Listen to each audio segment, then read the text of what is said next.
تین چیزیں ہیں جن کی حقیقت بھی حقیقت ہے، مذاق بھی حقیقت ہے۔ تو اس نے لفظ طلاق تو ادا کیا ہے نا، چاہے مکرہ ہے یا نہیں ہے، اس لیے طلاق ہو جائے۔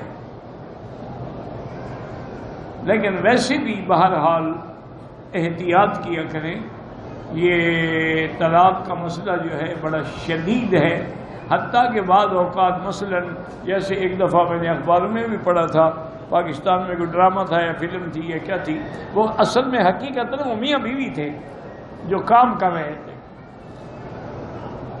اس کہانی کے دور میں اس نے کہا کہ میں تمہیں طلاق دیتا ہوں، 3 طلاق دیتا ہوں۔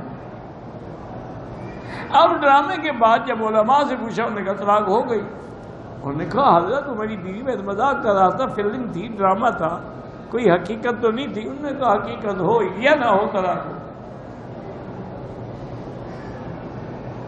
خیر بعض لوگوں نے شاید اس سے کہا کہ نہیں ہوئی، لیکن حقیقت یہی ہے کہ طلاق ہو گئی، کیونکہ جب حضور نے فرما دیا کہ جس کی مذاق بھی حقیقت ہے، چلو وہ مذاق بنا رہا تھا پھر بھی تو ہو گئی۔ تو اس لیے ہمیشہ ایسی چیزیں جو حلال اور حرام کا مسئلہ ہو، اس میں آدمی کو بڑی احتیاط کرنی چاہیے۔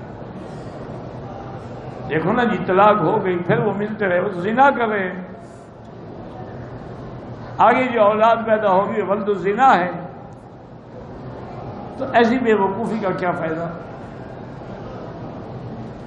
اور اگر کبھی نعوذ باللہ ثم نعوذ باللہ، پہلے تو اللہ ہر مسلمان کو بچائے طلاق سے، چونکہ طلاق جو ہے ابغض الحلال عند اللہ الطلاق، اللہ کو سب سے مبغوض چیز جو ہے وہ طلاق ہے۔ ویڈیو کے نیچے سبسکرائب کے بٹن پہ کلک کریں، بیل کے آئیکن پہ کلک کیجئے تاکہ ہر نئی ویڈیو کی نوٹیفیکیشن آپ کو مل جائے۔